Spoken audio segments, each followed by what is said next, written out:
皆さんは青ひげという童話をご存知でしょうか。その風貌から青ひげという異名で恐れられたお金持ちの男性が主人公のこの作品。7回の結婚をした青ひげの家には絶対に開けてはいけない小部屋がありました。なぜならそこには青ひげの前の奥さんたちの死体があったからなんです。そして19世紀のノルウェーにはこの青ひげの女性版とでも呼ぶべき人物が実在していたんです。彼女の名前はベルガネス。彼女の残虐ぶりは作り話の青ひげとは比較にならないほど、なんとベルが奪った男性の命は100人以上にも及んだんです。男性へ近づきその命を奪う女性版青ひげベルガネス。いかにして100人以上の命を奪ったのでしょうか。そこには同じ人間とは思えないあまりに残虐な異常性が眠っていたんです。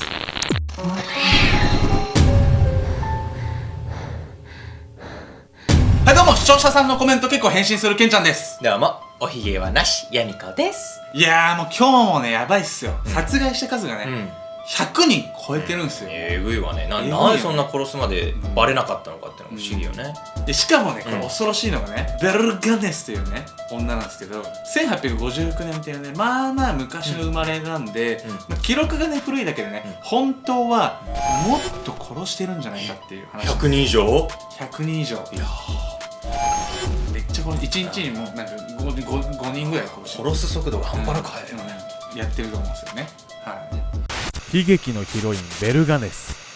今でこそベルガネスは非常に恐ろしいシリアルキラーとして名を馳せているんですが、生前の彼女は全くもって普通の女性だったんです。とりわけ美人ということもなく、何かの才能があるわけでもなく、特に普通の女性だったんです。ですがそんなベルはある場所でのみちょっとした有名人なんです。それは彼女が住む町の保険会社。しかしその有名とは何とも不名誉なもの。彼女は非常にかわいそうな人物として知られていたんです。そのきっかけは1900年のこと。当時ベルには夫と2人の娘がいたんですが、夫のマックスが急死するんです。先ほどお伝えした通り、ベルには何かの才能があるわけでもないんです。また彼女は当時アメリカにいたんですが、この時代は今とは異なり、女性の社会進出は決して進んでいなかったんです。そんな中シングルマザーとして2人の子供を育てることになるんです。突然彼女の人生を奪った苦難ですが、ここでベル一家に救いの手が差し伸ばされるんです。それは保険金なんです。夫マックスは生命保険に加盟していたため、なんとか家族が暮らしていける程度のお金を手にすることができたんです。まあね、ベルガネスにはねこんな悲劇があったんですがね、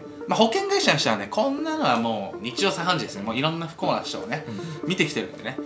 ただね彼女がね有名になったのはこの後で起こるある出来事なんですよね。保険金を受け取ったベルはそれを元手に下宿屋を始めます。さすがに仕事をしないで生きていけるほどのお金はないんです。かといって子供たちの面倒を見なくてはならないので、仕事の種類は限られます。そこでひらめいたのがこの下宿屋。これなら物件を管理するだけでできるので、シングルマザーのベルでもやっていけます。しかしそんな彼女に再び悲劇が訪れるんです。なんとこの下宿先開業して間もなく火事で全焼するんです。いやいやベル不幸続きすぎじゃない？大丈夫か？持ってないわね。持ってないあいつ。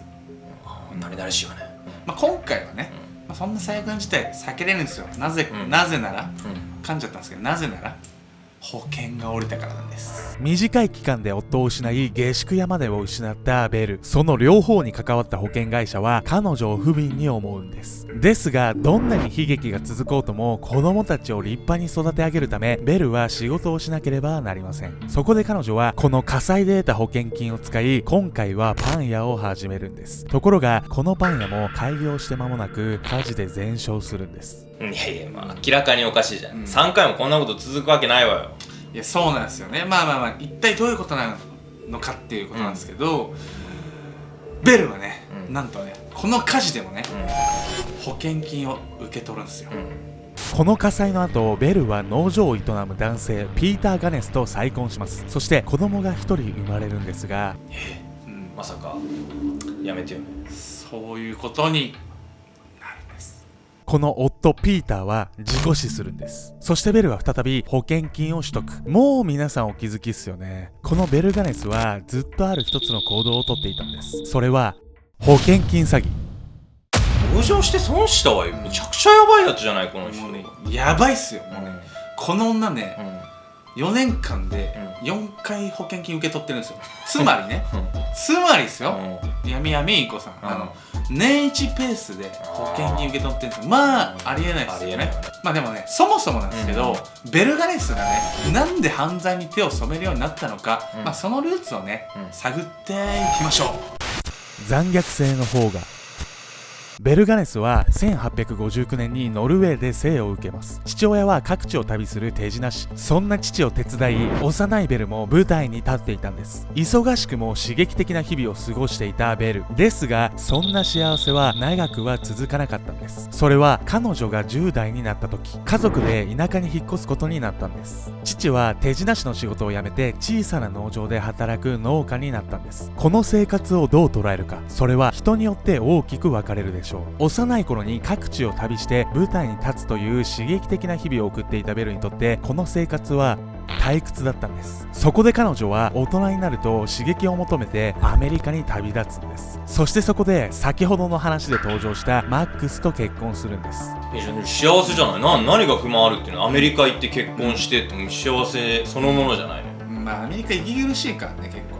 何を知ってんのアメリカのあんたは。結婚相手のマックスは農家でした。そのため妻となったベルの生活の大半は農作業と子育て。結局ノルウェー時代とあまり変わってないんです。田舎も素敵だけどね。なのでアメリカに来てもベルが感じていたのはどうしようもない退屈感。まあね、この時代ってね、まあ当たり前なんですけど、娯楽がない、全部ない、何もない。田舎なんて大体もうね、飯食って、なんか夜適当になんかやってんすよ、大体。絶対言っちゃダメよそれ。そんな中、1900年にベルの人生に転機が訪れます。それがマックスの死亡。このマックスの死だけはベルが殺害したのか、ただの事故死なのかは明らかになっていません。ですが一つ言えるのは、これを機にベルガネスという女性の変貌が始まったということ。それまで大変な思いをして稼いでいたのに、一瞬で莫大なお金を手にしてしまったんです。ですが本当に彼女の心を満たしたのはお金よりスリルだったのかもしれません。それが彼女のどうしようもない退屈感、虚無を埋め合わせたのかもしれません。夫の死以降、彼女は立派な2児の母から保険金詐欺師に落ちていくんです。まあね、そして先ほど話した通り、下宿屋とパン屋をね、自ら全焼させ、しかも夫までも殺害する。もうね、そんなことをしてしまってから彼女の人生はどんどん暗闇に染まっていったんです。とはいえ保険会社も事故があれば無限に保険金を支払うわけではありません。度重なるベルの事故を不審に思い、保険会社は契約を打ち切ります。ですがベルの悪事はこんなことでは終わらないんです。彼女は新たな犯罪に着手します。それは後にベルをロンリーハートキラーと呼ばせるようになるもの。その手口はある広告を雑誌に載せることから始まります。10日、年若く見目麗しい未亡人。自分で言ってもいいよね。インディアナ州ラポーテに広大なる敷地の農場を所有。結婚を前提として資産と教養のある紳士との交際を希望と、このように結婚相手を募集したんです。そして応募してきた男性の中から条件に合う人にこのような返信をしたんです。あなた様こそ私が探し求めてきた殿方に間違いありません。候補者の方からは相当額の現金か有価証券を担保としてお預かりすることにしております。財産目当ての不届き者を寄せ付けないためにはそれが得策だと思うからです。あなた様の誠意の証として$5000をご持参いただければ将来についていろいろと語り合えるのではないかと存じます。これどういう意味が分かんない。まあつまりね、これね、じゃあ僕が女の子だとしてお金持ってますと、でお金目当ての男が来るわけじゃないですか、お金持ってたらね、でそういう人たちをこうフィルタリングしたいんですよ。じゃあどうフィルタリングするかっていうと、まあ会う前にお金預かりますと、ってことはその預ける男たちっていうのはお金も持ってるわけです、だから最低限お金持ちの男たちなんで、私のことをねこうお金目当てでこう追いかけては来ないと、っていうためのこうフィルタリングの措置でもそうだとしてもうさんくさいよね。ところが実際はこのベルの作戦は大成功。何人もの男性が大金を抱えてベルの元を訪れ帰らぬ人になったんです。彼女は自らの資産をどんどん増やしていきました。しかしベルの悪事も長くは続かなかったんです。それはアンドルー・ホールド・グレンという人物を殺害した時でした。彼女は大きなミスを犯してしまうんです。それまでベルは殺害後に事が露見することを防ぐため身寄りのない男性のみをターゲットにしていたんです。アンドルーに関してもベルは身寄りがないないと聞いていたので選んだのですが、実はそれは嘘。彼には弟がいたんです。しかもアンドルーはその弟にベルと結婚する、そう伝えていたんです。そこでアンドルー殺害からしばらく経った後、不審に思った弟がベルに連絡。彼女はアンドルーは行方不明になった、そのように返信するも、完全に疑惑を持っている弟はベルの家に向かうと言います。ベルガネスは人生最大のピンチを迎えてしまうんです。ここで童話の青ひげの物語をおさらいしたいと思います。青ひげは小部屋に前妻たちの遺体を隠していたため、その悪事が露見したんです。ではこの女性版青ひげベルガネスはどうだったのでしょうか。そう、彼女の家にもこれまで葬った男性の遺体が隠されていたんです。いや、大ピンチじゃないこれ。いやそうなんですよ、このねアンドルーの弟が、彼女の家に行ったら、もう全部バレちゃうんですよ、で彼女は一体どうしたのかっていうことなんですけど、この後ねアンドルーの弟はねもうどちゃくそ衝撃のね展開をね目にするんですよ。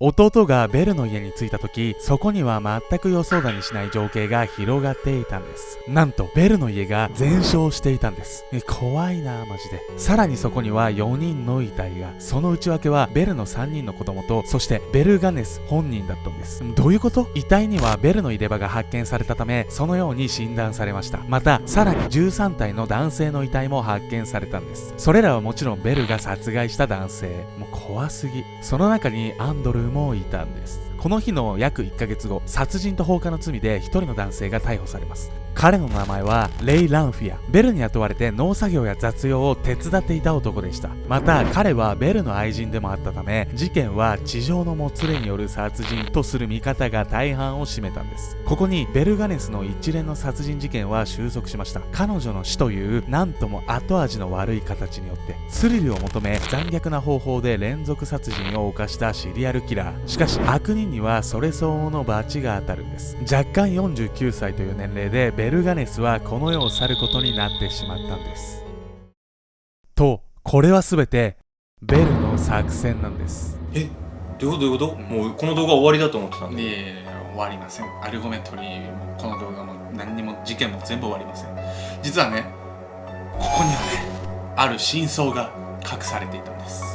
その真相は逮捕されたレイ・ランフィアによって明らかにされました。彼は逮捕されてから数年後に監獄で牧師に真相を告白したんです。ベルの愛人だったレイ、実は彼は殺人の手伝いもしていたんです。ベルの家を焼いたのも彼女の計画を手伝ってのこと。ではなぜベルが死ぬことになってしまったのか。彼女は自殺という道を選んでしまったのか。実はそうではないんです。ベルだと診断された遺体、その正体はレイが拾ってきた不老者だったんです。